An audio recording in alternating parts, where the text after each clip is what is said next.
Bismillahirrahmanirrahim. Assalamu alaikum. So I'm back with another video of mine. So we were talking about blood cells. ठीक है, मैंने आपको blood cells के बारे में डिटेल बता दिया था कि उनकी शेप क्या है, उनका फंक्शन क्या है. So now we will talk about white blood cells that are leucocytes. White blood cells का सेकेंड नेम क्या है? ल्यूकोसाइट्स. ओके, तो जब वाइट ब्लड सेल्स की बात होगी तो हमें इम्यून सिस्टम याद आएगा. Immune system is related to white blood cells. White blood cells are related to immune system. White blood cells are part of the immune system that is defence system. Defence system क्या है? हमारी body का एक system है.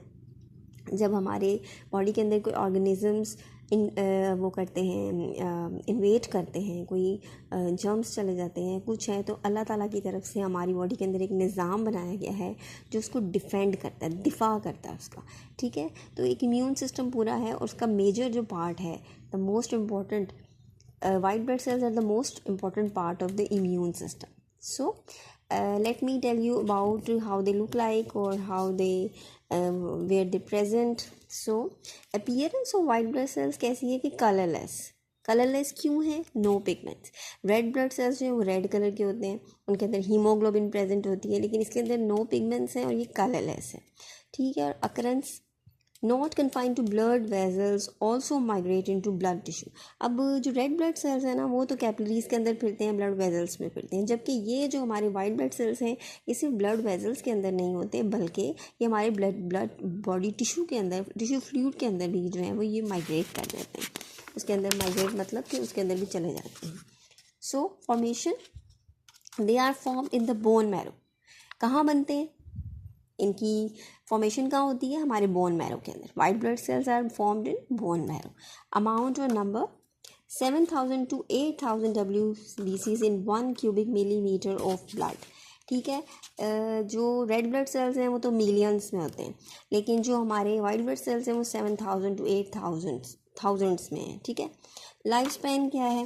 Ranges from months to even years depending upon body's need. ठीक है, जितनी हमारी बॉडी की ज़रूरत है उस हिसाब से ये चंद महीने भी ज़िंदा रह सकते हैं, या फिर ये जो है वो सालों तक भी जो है वो हमारे वाइट ब्लड सेल्स जो है ना उनकी वो मौजूद, यानी कि वो ज़िंदा रहते हैं, वो डेड नहीं होते. सो फंक्शन क्या है वाइट ब्लड सेल्स का? They help the body to fight infections and other diseases. Basically हमारी बॉडी में जितने भी इन्फेक्शंस हो रहे हैं और डिजीज़ हो रही हैं, उनको जो है वो फाइट, उन इन्फेक्शंस के साथ फाइट करने का काम जो है ना वो बेसिकली वाइट ब्लड सेल्स का है. अब वाइट ब्लड सेल्स जो है ना उनकी 2 मेजर टाइप्स हैं. वो ये छोटी सी ऑर्गेनिज्म यहाँ फिर रही है, let me move it, I don't know what is it. So type of white blood sales, 2 किस्म के हमारे पास वाइट ब्लड सेल्स हैं. ठीक है, एक है ग्रैनुलोसाइट्स और एक है ए ग्रैनुलोसाइट्स. ठीक है, ग्रैनुलोसाइट्स और ए ग्रैनुलोसाइट्स 2 टाइप्स हो गई मेजर वाइट ब्लड सेल्स. अब जो ग्रैनुलोसाइट्स हैं ना, ग्रैनुलोसाइट्स आपको उसके नाम से पता चल रहा है, ग्रैनुल्स. ठीक है, ग्रैनुलर साइटोप्लाज्म. इनका जो ग्रैनुलोसाइट्स वाइट ब्लड सेल्स हैं उनका जो साइटोप्लाज्म है वो ग्रैनुलर है, ग्रैनुल्स प्रेजेंट है उसके अंदर. और इसकी भी फर्दर 3 टाइप्स हैं. एक न्यूट्रोफिल्स हैं, एक इओसिनोफिल्स हैं और एक बेसोफिल्स हैं. अच्छा, अब आपने ये परेशान, यानी कि उसको कंफ्यूज नहीं होना, इसमें डबल एल किसी में भी नहीं आता. हमें जब बोलते हैं न्यूट्रोफिल्स तो हमें ऐसा लगता है जैसे इसमें डबल एल आ रहा है, हालांकि इनमें किसी में भी डबल एल नहीं आ रहा, सब में सिंगल एल आ रहा है. Neutrophils, eosinophils and basophils. ठीक है, अब न्यूट्रोफिल्स का क्या काम है? Neutrophils destroy small particle by phagocytosis. अच्छा जी, न्यूट्रोफिल्स जो है वो छोटे छोटे पार्टिकल्स को डिस्ट्रॉय कर देते हैं, तबाह कर देते हैं. फेगोसाइटोसिस क्या है? फेगोसाइटोसिस मैं आपको बता देती हूँ. फेगोसाइटोसिस में बेसिकली क्या होता है कि सेल जो है ना अपनी प्लाज्मा मेम्ब्रेन को यूज़ करके ना बड़े बड़े पार्टिकल्स को अपने अंदर इनगल्फ कर लेता है, खा लेता है. जैसे कि प्लाज्मा मेम्ब्रेन एक छोटा सा कंपार्टमेंट बनाती है अंदर की तरफ, और बड़ा जो पार्टिकल जिसको उसने खाना होता है ना वो उसके अंदर आ जाता है, और फिर वो पार्टिकल जो है वो ऐसे कंपार्टमेंट पूरा बन के सेल के अंदर चला जाता है. एक किस्म का ये है कि वो खा जाता है, सेल जो है ना दूसरी पार्टिकल को खा जाता है, डिस्ट्रॉय कर देता है इस तरह. ठीक है, फेगोसाइटोसिस हो गया. इओसिनोफिल क्या करता है? Break inflammatory substances and kill parasites. अच्छा जी, जो ईओसिनोफिल्स हैं वो इन्फ्लेमेटरी का मतलब है जो इन्फ्लेमेशन पैदा करते हैं, जो कि हमारी बॉडी के अंदर फैलाने वाले जरासीम हैं वो पैदा करते हैं उन, और पैरासाइट्स को किल करता है। पैरासाइट्स क्या होते हैं? पैरासाइट्स जो है ना, एक ऐसा ऑर्गेनिज्म होता है जो दूसरे ऑर्गेनिज्म के अंदर रहता है या उसके ऊपर रहता है और उससे फीड हासिल करता है और अपनी ज़िंदगी सुकून से गुजारता है। उसको खुद तो कुछ करना नहीं पड़ता और दूसरे पे डिपेंड हो के ना अपनी ज़िंदगी गुजारी जाता है। तो ये पैरासाइट्स को किल कर देते हैं ईओसिनोफिल्स, ठीक है। अच्छा जी, उसके बाद बेसोफिल्स का क्या काम? Prevent blood clotting. Blood clotting क्या है? खून का जमना।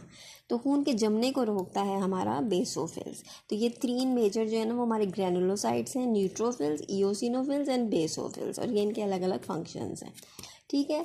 और एक ग्रैनुलोसाइट्स जो दूसरी टाइप है वाइट ब्लड सेल्स की, वो है उसमें क्या है? उसमें जो साइटोप्लाज्म है वो ग्रैनुलर नहीं है बल्कि क्लियर साइटोप्लाज्म, ठीक है। अब इनकी भी आगे से फर्दर 2 टाइप्स हैं, monocytes and B and T lymphocytes, ठीक है। मोनोसाइट्स का क्या है? What is the function of the monocyte? Monocytes जो हैं provide produce macrophages which engulf germs, ठीक है। Macrophages which engulf germs. अब जो ये मोनोसाइट्स हैं ना वो ऐसे मैक्रोफेजेस प्रोड्यूस करते हैं जो कि बड़े बड़े जो जरासीम हैं उनको वो अपने अंदर इनगल्फ कर लेते हैं, खा जाते हैं, ठीक है। और बी और टी लिम्फोसाइट्स क्या हैं? Produce antibodies and kill germs. Antibodies क्या होती है? जब हमारी बॉडी में कोई माइक्रो ऑर्गेनिज्म घुसता है या कोई वायरस या बैक्टीरिया घुसता है तो उसके अगेंस्ट एक प्रोटीन प्रोड्यूस होती है, हमारे वाइट ब्लड सेल्स, हमारा डिफेंस सिस्टम प्रोड्यूस करता है, उन प्रोटीन्स को एंटीबॉडीज़ कहते हैं। जो फिर एंटीजन जो प्रोड्यूस होता है ना, जो वायरस या बैक्टीरिया, उसको एंटीजन बोलते हैं, उसके खिलाफ एंटीबॉडीज़ पैदा होती हैं, हमारा डिफेंस सिस्टम पैदा करता है। ये प्रोटीन्स होती हैं, प्रोटेक्टिंग प्रोटीन्स होती हैं, और जो जर्म्स को जो है ना वो किल कर देते हैं। बी एंड टी लिम्फोसाइट्स का ये काम है, produce antibodies and kill germs. So this is all about white blood cells. I have told in detail all the things about white blood cells, all the types, all what is the function, what is the appearance and amount. So I hope you have understood. So kindly watch, kindly subscribe my channel and keep watching my videos and wait for my next video. I will discuss about the platelets and inshallah ta'ala. So thank you. Press the bell icon and subscribe my channel please.